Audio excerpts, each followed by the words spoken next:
वर्णन करा और आगे वर्णन करते हैं कि सप्ताह की कथा, ये जो 7 दिवस की हम भागवत की कथा देखते हैं, इसकी शुरुआत कहाँ से हुई, कृपया करके बताइए। तो बोले नारद जी ने कथा सुनी। किससे सुनी? सनकादिकों से सुनी। कैसे सुनी? तो आप सब कथा से परिचित हैं। एक बार की बात थी, एकदा ही विशालयम चत्वार ऋषयो मलः। एक बार श्री सनकादिक ऋषि श्री बद्रीनाथ जी धाम में भ्रमण कर रहे थे। नारद जी का उदास चेहरा देखा। नारद जी को जैसे देखा तो पूछा, भैया आप उदास क्यों हो? आप तो हमारे श्रेष्ठ भ्राता हो, आप तो नाम संकीर्तन गाने वाले हो, आपकी उदासी का कारण क्या है? तो नारद जी महाराज बोले, अहम तो पृथ्वीम यातो ज्ञात्वा सर्वोत्तमामिति पुष्करम च प्रयागम च काशीम गोदावरीम तथा। अहम तो पृथ्वीम यातो, मैं कहाँ गया? पृथ्वी पर आया। अच्छा, पृथ्वी पर कहाँ गए? पृथ्वी पर भी ऐसी वैसी जगह नहीं आया, भारत में आया। भारत में क्यों आए? क्योंकि नारद जी की जन्मभूमि है। जननी जन्मभूमिश्च स्वर्गादपि गरीयसी। जन्मभूमि जो है और जननी जो है, ये तो स्वर्ग से भी श्रेष्ठ होती है। इसीलिए नारद जी इस भारत भूमि पर पधारे, जहाँ के संत महात्माओं की चर्चा पूरे विश्व में होती है, जहाँ के आध्यात्म को समझने के लिए देश विदेश से लोग आते हैं। उस भारत भूमि पर, उस आर्यावर्त पर श्री नारद जी का आगमन हुआ। और आए तो कहाँ गए? रामगढ़ पहुंच गए, प्रतापगढ़ पहुंच गए? नहीं नहीं भैया, वो तो तीर्थों में पहुंचे। पुष्करम च प्रयागम च काशीम गोदावरीम तथा। काशी गए, गोदावरी गए, हरिक्षेत्रम, कुरुक्षेत्रम, श्रीरंगम, सेतुवंदनम, ये सब तीर्थों का भ्रमण करा। पर एवमादिषु तीर्थेषु ब्रह्माण इतस्तथा। इतने भ्रमण करने के बाद भी कहीं भगवान की कथा श्रवण करने को नहीं मिली। सनकादिकों ने पूछा, फिर क्या मिला आपको श्रवण करने को? तो कहने लगे, सत्यम नास्ति तपः शौचम दया दानम न विद्यते उदरम वरिणो जीवा वराकः कूटभाषिणः। सत्य कहीं नहीं है, तपस्या कहीं नहीं है, शौच माने पवित्रता, पवित्रता भी कहीं नहीं है, और दया और दान भी कहीं नहीं है। नारद जी तो यही कहते हैं, न विद्यते, है ही नहीं। बोले सत्य कैसे नहीं है? आज हम और आप अपने जीवन का अवलोकन करें तो भैया, कोई व्यक्ति हो वो कहे कि हाँ हम हरिनिकुंज चौराहे पे मिलने आ रहे हैं, आप घर पे बैठे रहेंगे और कह देंगे हाँ हाँ पहुंच गए, आप आओ। छोटी छोटी बातें, कोई भी गलती हो जाए स्वतः ही झूठ निकल जाता है। इसीलिए सत्य का महत्व खत्म हो गया। तपः नास्ति ही, तपस्या करने लायक शरीर ही नहीं बचा। इस समय की जो फलहार सब्जियां भी खा रहे हैं, उन सब में भी केमिकल मिला हुआ है। तो कितनी भी स्वच्छता रख लो, वो केमिकल का प्रवेश तो शरीर में हो ही रहा है, और वो शरीर में प्रवेश हो रहा है तो शरीर कमजोर होता ही जा रहा है। तो तपस्या करने लायक शरीर भी नहीं बचा। बोले शौचम, बोले पवित्रता बची है? पवित्रता कहाँ बची महाराज? पवित्रता के लिए कितने महत्व कहे गए। बोले लघुशंका जाया जाए तो 16 बार कुल्ला करने का विधान है, हाथ पैर धोने का विधान है, लिंग प्रक्षालन का विधान है, कोई विधान मानता नहीं है। ऐसे ही आ गए, बहुत बड़े बड़े होते हैं, ऐसे ही बिना धुले आ जाते हैं। वो हाथ भी मिला रहा है, खाना भी खा रहा है, क्या क्या पाप कर रहा है बैठे बैठे। शौच नहीं, पवित्रता नहीं। अब सर्दी का समय आ गया तो व्यक्ति नहाएगा भी नहीं, 2-2 दिन बीत जाएंगे, पड़ा रहेगा, कोई आवश्यकता ही नहीं। तो पवित्रता भी नहीं है। दया, दया कहाँ रह गई भैया? कितने लोग रोड पे पड़े रहते हैं, कौन उनको घर में बैठा लेता है? दया का भी कोई भाव नहीं। जहां दया है तो वहां लोभ है कि हम ये कर रहे हैं, इसके बदले में हमारे पुण्य मिल जाए। पुण्य मिल जाए, नहीं तो भैया हमारी कोई फुटेज बन जाए, हम फेमस हो जाएं, हमें लोग देखने लग जाएं, ऐसे करके के मनोभाव है। तो इसीलिए दया का जो मूल स्वरूप है वो नहीं दिख रहा है। और यही चीज दान के लिए भी है। व्यक्ति दान तो करता है, पर दान इस भाव से नहीं करता कि भैया देखो मेरा कर्तव्य है दान करना।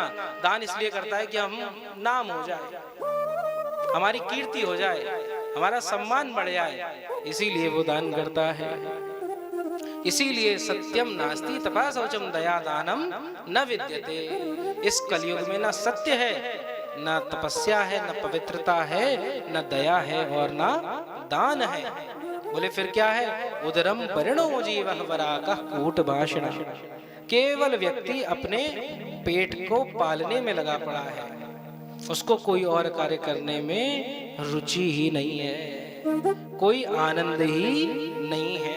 मंधा सुमंद मतयो मंद भाग्य उपद्रुता पाखंड निरता संतो व्यक्तो सा परिग्रह। बोले मौनी बाबा सबसे ज्यादा बोलते हैं, सन्यासी बाबा के 4-4 बच्चे हो गए हैं, ऐसी स्थिति यहाँ वर्णन करी गई। बोले विरक्तः सा परिग्रह, विरक्त है, सन्यास ले चुका है, वो परिवार के संग बोल रहा है। मंदा सुमंद मतयो, कोई बुद्धि का लेश मात्र नहीं बचा। अच्छा क्या करें बुरा क्या करें इस विषय में बुद्धि काम ही नहीं करती। तरुणी प्रभुता गेहे श्यालको बुद्धिदायका। और महाराज गृहस्थों की स्थिति का वर्णन कर रहे हैं तो कहने लगे भैया जिस बच्चे को अपने माता पिता की बात माननी चाहिए वह माता पिता की बात तो मानता नहीं है।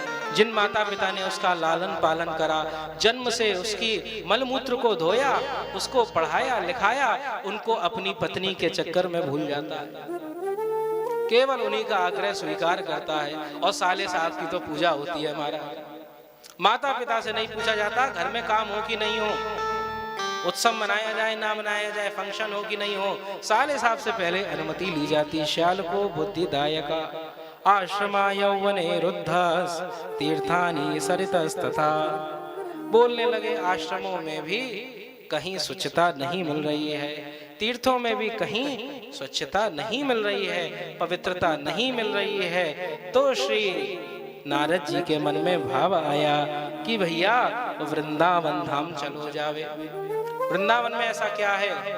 तो वृंदावन की महिमा क्या कही जाए कि वृंदावन धाम को वास भलो जहाँ पास बहे यमुना पटरानी। वृंदावन धाम तो ऐसा है भैया, यमुना जी का अविरल प्रवाह यहाँ पर होता है। यमुना जी तो यमदूतों को तारती हैं, यमुना यमदूतन तारती हैं और भव तारती हैं श्री राधिका। इस ब्रज की परिधि के अंदर यमुना जी में जो स्नान कर लेता है, क्योंकि यमराज की बहन है, इसीलिए जो एक बार स्नान कर ले उसको फिर यमराज का मुख नहीं देखना पड़ता। और यहाँ आकर एक बार श्री राधे राधे जो बोल दे उसको तो फिर भवसागर का मुख देखना नहीं पड़ता। एक बार प्रेम से बोलिए जय जय श्री राधे।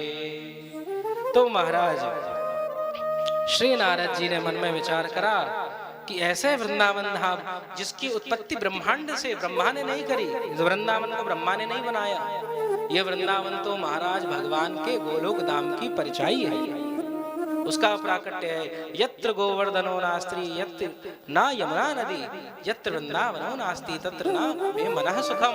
श्री राधा जी कहती हैं कि जहाँ गोवर्धन नहीं हो, गिरि गोवर्धन नहीं हो, जहाँ यमुना नदी ना हो और जहाँ वृंदावन ना हो, वहां तो मैं रह ही नहीं सकती, मुझे सुख मिल ही नहीं सकता। इसीलिए देखिए ठाकुर जी महाराज तो फिर भी एक बार को एक रूप से मथुरा से फिर द्वारिका गए, पर किशोरी जी ने कभी भी ब्रज धाम का आश्रय नहीं छोड़ा, सदा सर्वदा अपनी महती कृपा को ब्रज धाम पर बरसाती रही।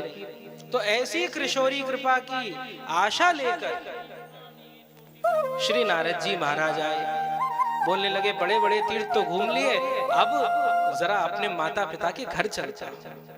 नारद जी के माता पिता कौन? भगवान हैं। और ठाकुर जी का निवास क्या है? ये वृंदावन धाम है। एक बार प्रेम से बोलिए श्री वृंदावन धाम की जय जय जय श्री राधे। अब वृंदावन आए तो क्या देखा? सोचा सत्संग होगा, हरि कथा हो रही होगी, हरिनाम संकीर्तन हो रहा होगा, पर ना हरिनाम संकीर्तन ना कथा हो रही है। देख रहे हैं तत्राश्चर्यम मया दृष्टा श्रूयताम तन्मुनीश्वरा एका तु तरुणी तत्र निषण्णा खिन्न मानसा। मन खिन्न हो गया देख के। ऐसा क्या देख लिया? तत्र आश्चर्यम, ऐसा आश्चर्य देखा कि भैया एक महिला जो है अपने पुत्रों को लेकर बैठी है और रो रही है। ये महिला कौन है? ये स्त्री कन्या कौन है? तो ये कन्या कोई और नहीं, साक्षात भगवती भक्ति है। भगवान की भक्ति ही यही है। जब अपना परिचय पूछा तो भक्ति महारानी बोली, अहम भक्ति इति ख्याता इमो में तनयो मतो ज्ञान वैराग्य नामानो काल योगेन जर्जरो। कहने लगे कि मैं तो भक्ति हूँ और काल के प्रभाव से, कलिकाल के प्रभाव से जर्जर हो चुकी हूँ। जर्जर का तात्पर्य बूढ़ा भी होता है। तो कहने लगी मैं वृद्ध हो चुकी हूँ, बूढ़ी हो चुकी हूँ। हे नारद जी, ये जो मेरे सामने हैं, ये जो हैं, ये मेरे पुत्र ज्ञान और वैराग्य हैं। ज्ञान वैराग्य जो हैं इस काल के प्रभाव से बूढ़े हो गए हैं और मेरा स्वरूप भी वृद्ध हो गया था, पर फिर मैं इस ब्रजधाम में आई तो मैं तो तरुणी हो गई, मैं तो युवा हो गई, परंतु मेरे जो पुत्र हैं वह वृद्ध के वृद्ध ही रहे। तो क्या अभिप्राय है? भक्ति का वृद्ध होना, श्री आचार्यगण कहते हैं भक्ति का वृद्ध होना मतलब है भक्ति में पाखंड आ जाना। भक्ति कछु नहीं है मन में, पर बाहर से खूब दिखा रहे हैं, खूब तिलक लगा रहे हैं, खूब वीडियोस बना रहे हैं। आजकल जो आपको भक्ति मोबाइल पे दिखती है महाराज, वो पाखंड अनुवादी भक्ति है, वो दिखावटी के लिए बनाई जा रही है। उनका उद्देश्य भगवान के दर्शन नहीं है, उनका उद्देश्य वो वीडियो बनाना है। तो ऐसी भक्ति जहां होती है भक्ति दुखी हो जाती है।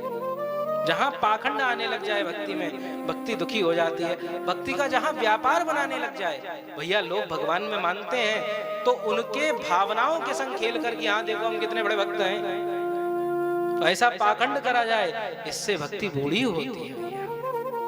दूसरा, ज्ञान का जो दुख है, क्यों है भैया? आदमी ज्ञानी होता है, वेद कहते हैं ऋते ज्ञान न मुक्ति, ज्ञान के बिना मुक्ति ही नहीं होती।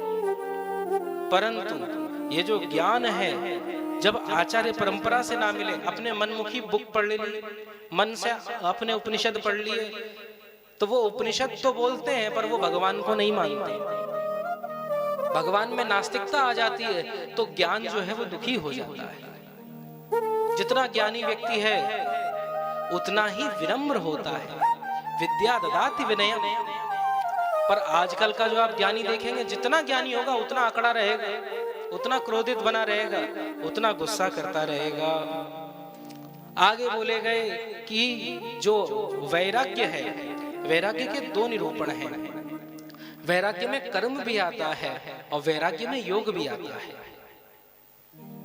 जो निष्काम कर्म करे जाते हैं वो वैराग्य ही कहलाते हैं। ये हम अपने लिए नहीं कर रहे, अपनी प्रतिष्ठा के लिए भी नहीं कर रहे, कोई देखे इसलिए भी नहीं कर रहे हैं, ये तो हम भगवान के लिए कर रहे हैं। अब जैसे एक बार की बात थी, एक व्यक्ति था तो उसने दान दिया, तो दान दिया, चेक काटकर, बड़ी भारी चेक 5,000 4,000 रुपए की उसने दी। अब उसने कह दिया कि ये गुप्त दान है, इसको आप रख लीजिए। अब उन्होंने रख लिया भैया।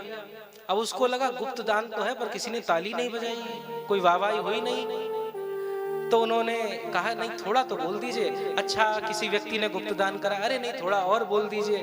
अच्छा, इस गांव के व्यक्ति ने गुप्त दान करा है, अरे नहीं थोड़ा सा वो इस दुकान के सामने मेरा घर है, उस दुकान का पता बोल दीजिए। इस दुकान के सामने जो रहते हैं उस व्यक्ति ने गुप्त दान करा है। अब भैया माने जो चेक देखी, बाद में देखो चेक के ऊपर ऐसी कलम से लिखा था जो मिट गई अपने आप। दान की प्रतिष्ठा भी हो गई, पैसा भी ना देने पड़े। प्रेम से बोलो वृंदावन बिहारी लाल की। तो महाराज ऐसे दान की कोई महत्वता नहीं होती। वैराग्य कैसा हो? मन में कोई कामना ही नहीं है, इच्छा ही नहीं है। और कर्म कब खराब होता है? जब कर्म के अंदर अहंकार आने लग जाए। जब तक वो निष्काम कर्म रहेगा कोई दिक्कत नहीं है, पर जैसे ही अहंकार आ गया, ये करने वाला मैं हूं, कर्ता अहमिति ही, ये भाव आ गया, तो पाप पुण्य स्वर्ग नर्क अपवर्ग सब आपके ऊपर लग जाएंगे। और जब तक आप निष्काम कर्म करते रहे, भले ही आप वध कर दीजिए। अर्जुन जो है वो दूसरों का वध ही तो कर रहे हैं युद्ध में, वो दूसरों के प्राणों का हरण ही तो कर रहे हैं, कोई श्रेष्ठ कार्य तो है नहीं। परंतु ठाकुर जी का स्मरण करते हुए, भाई मैं नहीं करना चाहता, पर ठाकुर जी की इच्छा इसलिए मैं कर रहा हूँ, ये मेरा धर्म है इसलिए मैं कर रहा हूँ, इसीलिए उनको कोई भी पाप नहीं छू पा रहा है। कर्म सिद्धांत में आप क्या कर रहे हैं इससे कोई फर्क नहीं पड़ता। आप कुछ भी करें, उसके पीछे आपका उद्देश्य क्या है, ये कर्म का मूल है। और जब ये बिगड़ जाता है तो वैराग्य दुखी हो जाते हैं। योग का आजकल बड़ा प्रचलन है भैया, टीवी पर हर जगह आप योग का दर्शन करते हैं, पर योग में सबसे मूलभूत चीज है यम नियम संयम, इनकी कोई वार्तालाप नहीं होती। यम नियम संयम के बिना योग केवल आसन ही आसन रह गया है। इसीलिए योग भ्रष्टो भी जायते, योग भी अब वो सिद्धि नहीं दिला सकता। ज्ञान भी काम का नहीं रहा, भक्ति भी काम की नहीं रही, कर्म भी काम का नहीं रहा, योग भी काम का नहीं रहा, वैराग्य भी काम का नहीं रहा। ये कलयुग का प्रभाव है। तो इससे मुक्ति कैसे मिले, इससे हमें मुक्ति कैसे दिलाई जाए? तो केवल और केवल नाम का आश्रय रह गया। इस कलिकाल में अगर हमें वास्तविक भगवान से कुछ प्रेम चाहिए तो बस हमें भगवान का ही गुणगान गाना चाहिए। नारद जी आगे ले गए हैं सनकादिक ऋषियों के पास में। सनकादिक ऋषियों के पास गए, सनकादिक ऋषियों ने इनको कथा सुनाई है। कथा सुनाने के बाद सुंदर कथा का आनंद हुआ, खूब जय जयकार हुई, भगवान का आगमन हुआ और जैसे ही भगवान पधारे तुरंत भक्ति आई और ज्ञान वैराग्य तरुण हो गए। बोलिए भक्तवत्सल भगवान की। तो आज की जो विषय था वो ये था कि योग भी नहीं है, कर्म भी नहीं है, धर्म भी नहीं है, व्यक्ति के पास ज्ञान भी नहीं है, भक्ति भी नहीं, वैराग्य भी नहीं है, तो वो क्या करे, अपने दुखों को कैसे मिटाए? तो भगवान के नाम को गाकर अपने दुखों को मिटाया जा सकता है। तो आइए